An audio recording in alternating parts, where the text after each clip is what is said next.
Kate and Mia helped her carry everything out to the car. "What are you going to name him?" Laineys mother asked as they drove home. "How about Shimmer, since he's so shiny?" Mia suggested. "Or Finley," Kate said. "Get it? Finley?" Lainey looked at her fish swimming in his bag. He looked like a bright spot of sunlight. "I'm going to call him Sunshine," she decided. "Sunshine, Shimmer, Finley, Goldfish." Her mom laughed. "That's a big name for a little fish." "Then I'll call him Sunny for short." Lainey held him up close to her face. "Do you like your name, Sunny?" Sunny opened and closed his mouth. Lainey couldn't be sure, but it looked as if he was saying yes. Back at Laineys' house, Kate and Mia helped Lainey set up Sunny's fishbowl. They put in the rocks and the castle, then filled the bowl with water. When Sunny was settled in his new home, Lainey dropped a pinch of fish food inside. They watched him gobble up the flakes. "I think he likes it here," Mia said. "He does seem happy, but how can I be sure?" Lainey wondered. Did Sunny really like his new home? What did he like to do? With a dog, you could throw a ball or a stick. But how did you play with a goldfish?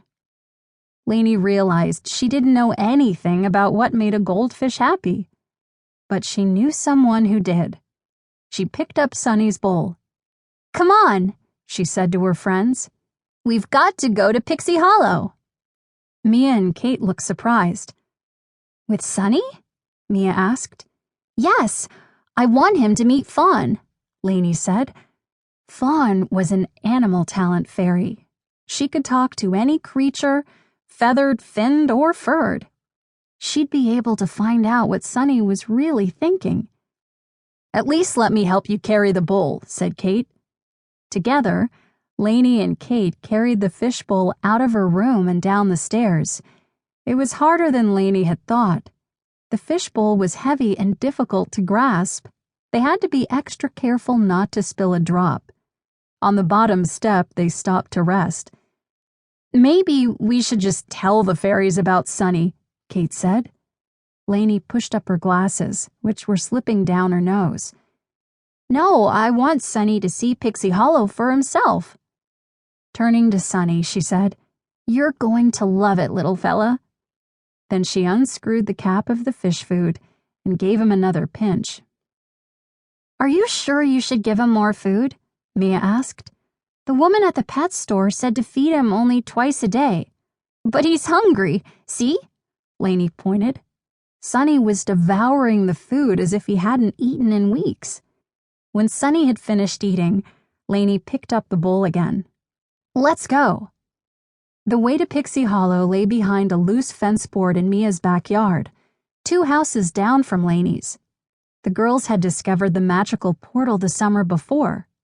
Since then, the portal had moved 3 times, and each time Lainey and her friends had had to find it again. But no matter how many times it moved, it always led them back to the fairies. As they reached Mia's house, Lainey hoped the portal hadn't moved again. She wasn't sure how much farther she could carry Sunny's bowl. Mia's little sister Gabby was playing in the backyard.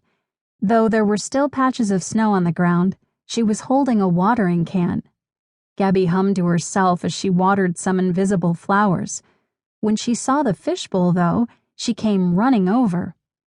"What's that?" "It's Lainey's new pet.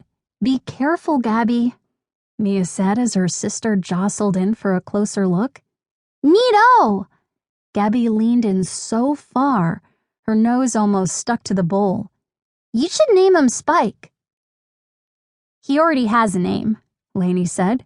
"It's Sunny, and we're taking him to meet the fairies." "Yay!" Gabby ran to the loose fence board, the fairy wings she always wore bouncing behind her.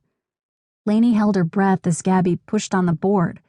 Through the gap in the fence, she could see a sliver of sky bluer than anything in this world. Lainey's breath whooshed out. Neverland was right where they'd left it. Lainey and Kate carried the fishbowl to the hole, passing it between them as